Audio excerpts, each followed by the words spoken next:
Science के पहले chapter के कुछ क्वेश्चन डिस्कस करते हैं। छोटे क्वेश्चन है। देखो क्या है, पहला क्वेश्चन है, पौधों को अपना भोजन बनाने के लिए आवश्यक पदार्थ कौन कौन से हैं? जल, कार्बन डाइऑक्साइड, पर्णहरित, सूर्य का प्रकाश। जल पौधे कहाँ से लेते हैं? जड़ों के माध्यम से लेते हैं। कार्बन डाइऑक्साइड पौधे लेते हैं वायुमंडल से। पर्णहरित पौधों में पहले से ही होता है। और सूर्य का प्रकाश तो सभी के लिए अवेलेबल है पृथ्वी पर। पोषक पदार्थ किसे कहते हैं? जिन पदार्थों की आवश्यकता शरीर शारीरिक संरचना, वृद्धि व मुरम्मत के लिए होती है, वे पोषक पदार्थ कहलाते हैं। जिन पदार्थों से हमारा शरीर वृद्धि करता है उन्हें हम पोषक पदार्थ कहते हैं। संजीवों द्वारा भोजन ग्रहण करने को क्या कहते हैं? पोषण। हरे पौधों की खाद्य फैक्ट्रियों का नाम लिखो। पत्तियां, आपको कल भी बताया था, पत्तियां हरे पौधों की खाद्य फैक्ट्रियां कहलाती हैं। पौधे वायुमंडल से कार्बन डाइऑक्साइड को किस भाग द्वारा ग्रहण करते हैं? रंध्रों द्वारा। रंध्र होते हैं पत्तियों में छोटे छोटे छिद्र, उनके द्वारा पौधे वायुमंडल से कार्बन डाइऑक्साइड लेते हैं और ऑक्सीजन को छोड़ते हैं। और नेक्स्ट क्वेश्चन है, पौधे मृदा से क्या ग्रहण करते हैं? आप पौधे मृदा से जल व खनिज ग्रहण करते हैं। पौधे के रंध्र हमारे शरीर की किस रचना के समान है? नाक की रचना के समान है। हमारी नाक और पौधों के रंध्र समान है, क्योंकि पौधे रंध्र लेते हैं वायुमंडल से कार्बन डाइऑक्साइड और हम वायुमंडल से लेते हैं ऑक्सीजन, तो दोनों का काम समान है। संजीवों की सूक्ष्म इकाई को क्या कहते हैं? कोशिका। कोशिका से ही सेल बनते हैं। कोशिका के केंद्रक के चारों ओर एक झिल्ली जैसा पदार्थ विद्यमान होता है, इसे क्या कहते हैं? कोशिका द्रव्य। ये क्वेश्चन आपके पास देखने में मिलेंगे आपको पेपर में। नेक्स्ट क्वेश्चन डिस्कस करते हैं। नेक्स्ट है, पौधे मृदा से क्या प्राप्त करते हैं? जल व खनिज। पौधों की जड़ों द्वारा अवशोषित जल व खनिज पत्तों तक कैसे पहुंचता है? वहिकाओं द्वारा। वहिकाएं होती हैं पौधों के तने में, वहिकाएं होती हैं, तो वो पत्तियों तक पहुंचता है वहिकाओं के द्वारा। पौधों में सौर ऊर्जा किस से प्राप्त की जाती है? क्लोरोफिल से। पौधों की पत्तियों में क्लोरोफिल पाया जाता है।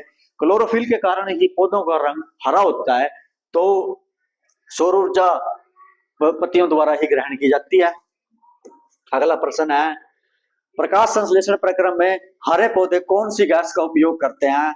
हरे पौधे कार्बन डाइऑक्साइड गैस का प्रयोग करते हैं और ऑक्सीजन गैस को रिलीज करते हैं। प्रकाश संश्लेषण प्रक्रिया में हरे पौधे कौन सी गैस का निष्कासन करते हैं? अभी क्वेश्चन आपको बताया ही है कि ऑक्सीजन गैस को बाहर निकालते हैं और कार्बन डाइऑक्साइड को लेते हैं। हरे पौधे मंड बनाने में किसका उपयोग करते हैं? सौर ऊर्जा का। सौर ऊर्जा मेन फैक्टर है प्रकाश संश्लेषण के लिए। सभी जीवों का अस्तित्व किस पर टिका है? प्रकाश संश्लेषण पर। समीकरण में उचित शब्द भरे। अब देखो ये समीकरण दी गई है, इस समीकरण को बोलते हैं प्रकाश संश्लेषण। कार्बन डाइऑक्साइड प्लस जल, सूर्य का प्रकाश, क्लोरोफिल, मंड, यहाँ क्या? ऑक्सीजन। ऑक्सीजन आएगा, ऑक्सीजन रिलीज करते हैं पौधे प्रकाश संश्लेषण प्रक्रिया में। शैवाल कहाँ पाई जाती है? शैवाल पाई जाती है गीली दीवारों या जलाशयों में। काई, काई देखी होगी आपने, अपनी लोकल लैंग्वेज में हम काई देखते हैं, उसी को शैवाल बोलते हैं। नाइट्रोजन नहीं पाया जाता है कार्बोहाइड्रेट्स में। प्रोटीन में नाइट्रोजन पाया जाता है, कार्बोहाइड्रेट्स में नहीं पाया जाता। प्रोटीन के प्रमुख अवयवों के नाम लिखो।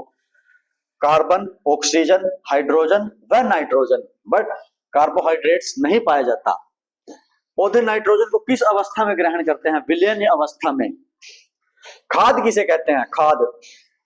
जिस पदार्थ से पौधों को पोषक अवयव की आपूर्ति होती है उसे खाद कहते हैं। आप देखोगा अपने, हम गांव में अपने खेतों में खाद घेरते हैं, उससे पोषक तत्वों की पूर्ति होती है हमारी फसल में, तो उसे कहते हैं खाद।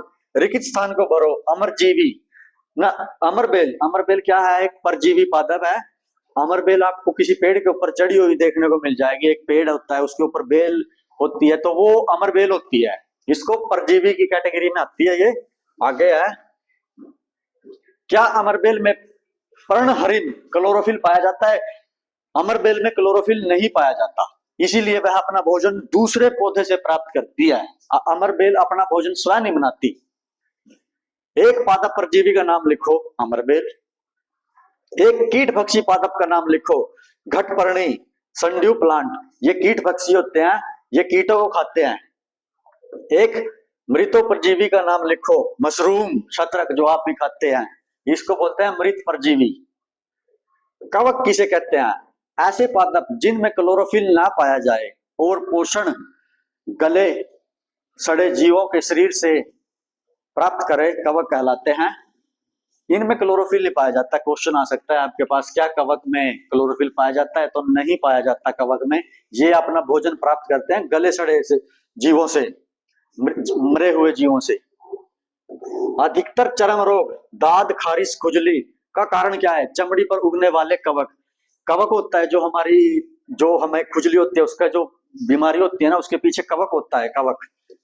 कवकों में प्रजनन किस विधि द्वारा होता है? बीजाणुओं द्वारा। बीजाणुओं के द्वारा प्रजनन होता है कवकों में। लाइकेन किसका उदाहरण है? लाइकेन उदाहरण है सहजीवी संबंध का।